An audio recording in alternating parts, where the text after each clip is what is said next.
함께 사도신경으로 우리의 신앙을 고백하면서 주님 앞에 나아가도록 하겠습니다. 전능하사 천지를 만드신 하나님 아버지를 내가 믿사오며 그 외아들 우리 주 예수 그리스도를 믿사오니 이는 성령으로 잉태하사 동정녀 마리아에게 나시고 본디오 빌라도에게 고난을 받으사 십자가에 못 박혀 죽으시고 장사한 지 사흘 만에 죽은 자 가운데서 다시 살아나시며 하늘에 오르사 전능하신 하나님 우편에 앉아 계시다가 저리로서 산자와 죽은 자를 심판하러 오시리라.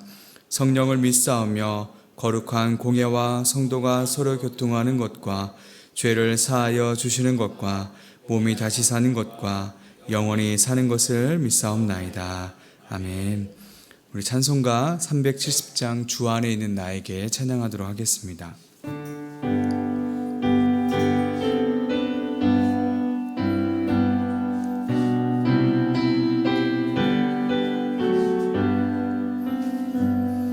주 안에 있는 나에게 딴 근심이 있으랴. 십자가 밑에 나가 내 짐을 풀었네. 주님을 찬송하면서 할렐루야 할렐루야. 내 앞길 멀고 험해도 나 주님만 따라가리. 그 두려움이 변하여 내 기도 되었고 전날의 안숨 변하여 내 노래 되었네. 주님을 찬송하면서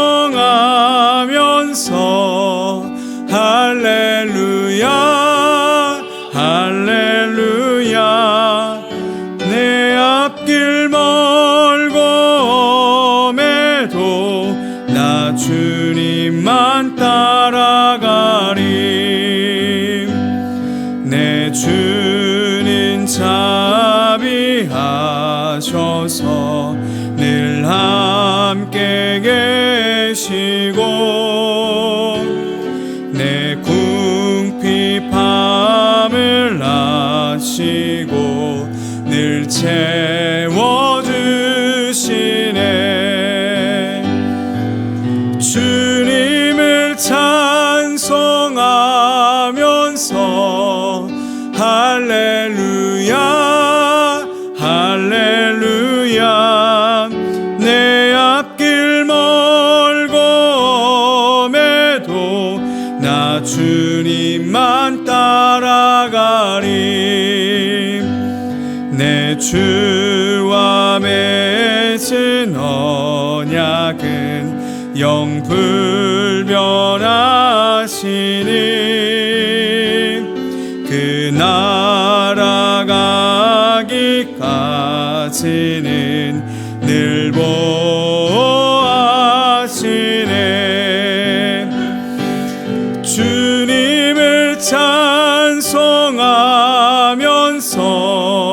할렐루야 할렐루야. 내 앞길 멀고 험해도 나 주님만 따라가리. 아멘.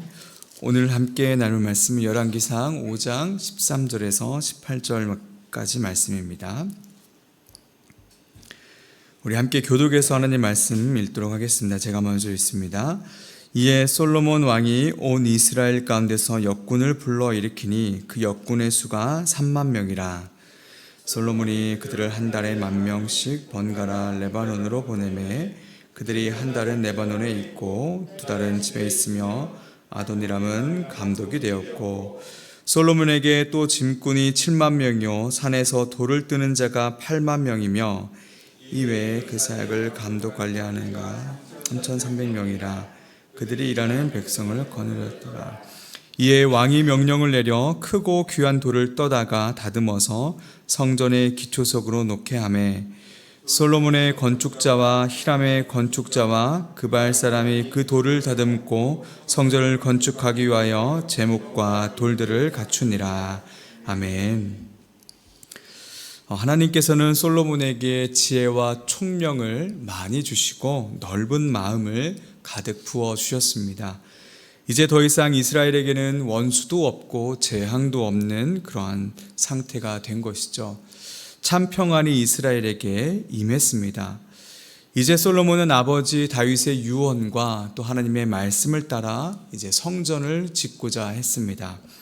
성전을 짓기 위한 대부분의 준비는 다윗이 해 놓았지만 성전을 짓기 위한 튼튼한 나무가 필요했습니다. 그래서 솔로몬은 두루왕 히람에게 서신을 보내죠. 이 두루왕 히람은 다윗의 노년기 때부터 페니키아의 수도 두로를 다스린 왕이었습니다. 히람도 한창 왕권을 튼튼히 하려는 부단한 노력을 기울일 때였죠.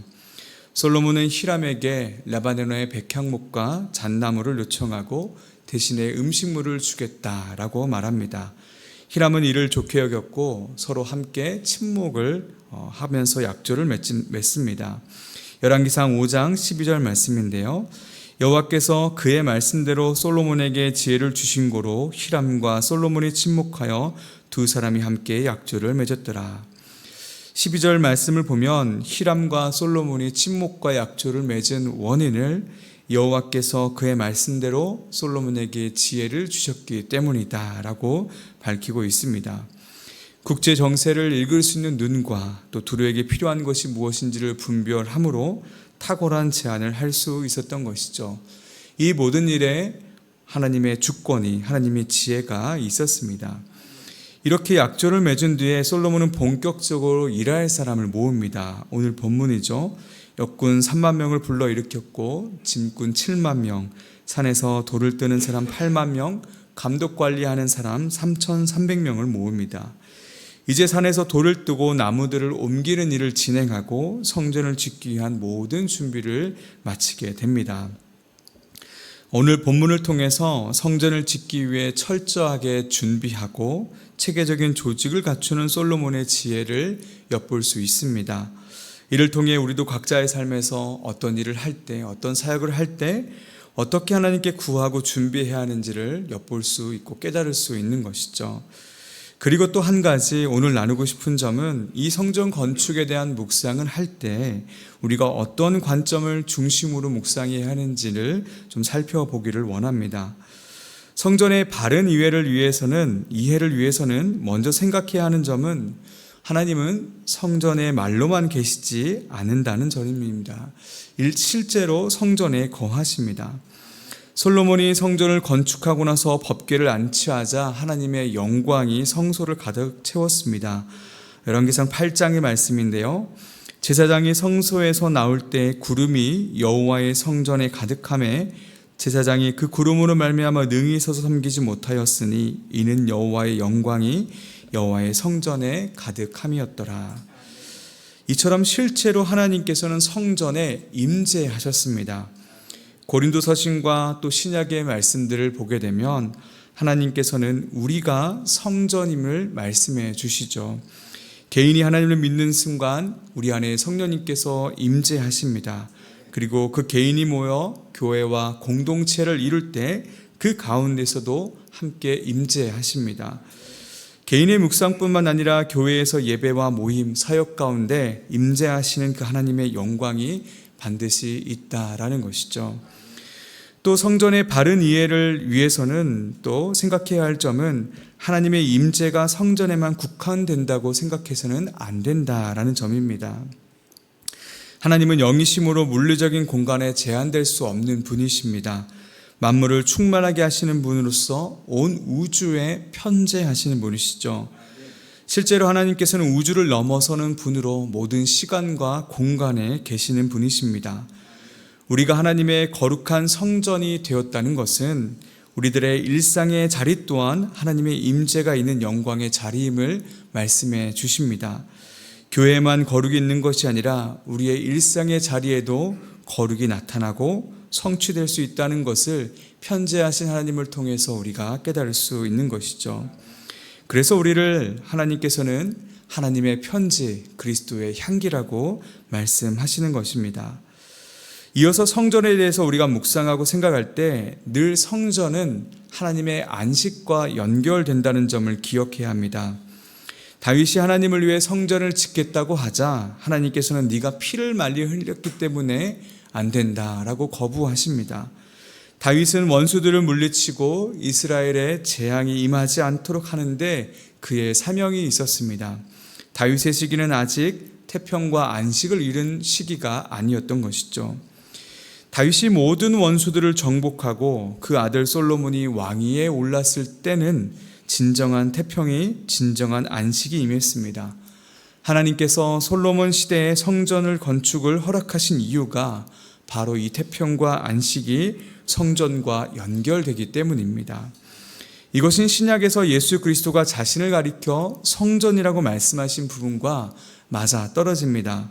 누가복음을 보면 주님께서 이 땅에 오신 이유를 이렇게 말씀해 주십니다. 누가복음 4장 말씀인데요. 주의 성령이 내게 임하셨으니 이는 가난한 자에게 복음을 전하게 하시려고 내게 기름을 부으시고 나를 보내사 포로된 자에게 자유를, 눈먼 자에게 다시 보게 함을 전파하며 눌린 자를 자유롭게 하고 주의 은혜의 해를 전파하게 하려 하심이라 하였더라. 이사야서 말씀을 인용해서 주님께서는 당신의 오심을 이렇게 말씀해 주신 것이죠. 성전이신 주님께서는 참 안식, 주의 은혜를 선포하기 위해서 이 땅에 오셨습니다. 성전이 안식과 연결되어 있다는 점을 예수님의 이 말씀에서도 우리가 깨달을 수 있는 것이죠. 이러한 두 가지의 바른 이해를 갖고 쭉 이제 금요일까지 성전 건축에 대해서 생각하고 묵상해야 합니다. 성전이 안식과 연결되어 있다는 점은 오늘 본문에서 볼 수 있는 솔로몬이 역군들을 모으고 일을 시키는 부분에서도 우리가 엿볼 수 있습니다. 오늘 본문 14절 말씀입니다. 솔로몬이 그들을 한 달에 10,000명씩 번갈아 레바논으로 보내매 그들이 한 달은 레바논에 있고 두 달은 집에 있으며 아도니람은 감독이 되었고. 솔로몬은 역군들을 레바논으로 보냈는데 한 달은 일을 하게 하고 두 달은 집으로 돌아가게 하였습니다. 태평 성대를 이루신 하나님을 찬양하고 감사하는 마음으로 수많은 이들이 자원해서 헌신했을 것입니다. 온 나라와 자기 가족들을 위해 허락하신 은혜 때문에 기쁨으로 그 많은 사람들이 레바논으로 갔을 것입니다. 그런데 여러분, 만약 이 헌신과 수고가 1년 또는 몇 년 내내 계속된다면 이들이 누리고 있던 기쁨과 감사는 점점 사그러져서 없어졌을 것입니다. 사람의 연약함이 있기 때문이죠. 그렇기 때문에 하나님께서 솔로몬에게 지혜를 주셔서 한 달은 일을 하고 두 달은 집에 가도록 쉬도록 이끌어 주셨습니다. 헌신하는 기쁨도 누리고 쉼과 안식을 통해 가족들과 함께 그 기쁨을 계속해서 향유하도록 이끌어 주신 것이죠. 이 장면을 통해서도 성전이 안식과 연결되어 있다는 점을 우리는 엿볼 수 있게 됩니다.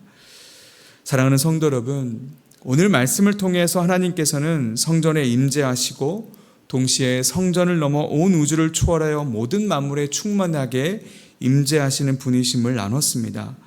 그리고 무엇보다 성전은 하나님의 안식과 연결되어 있음을 생각해 보았습니다.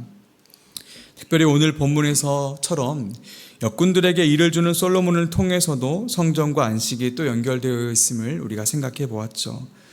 오늘 이 말씀을 통해서 두 가지를 삶에 적용해 보길 원합니다. 첫 번째는 교회 안에서 또 공동체를 위해 헌신하는 일을 할 때, 또는 세상 안에서 성전된 우리가 살아갈 때 안식과 평안을 누리기 위해서 하나님의 지혜를 반드시 구해야 한다는 것입니다. 무언가를 할 때 우리의 연약함으로 분명히 갈등이 생길 수밖에 없습니다.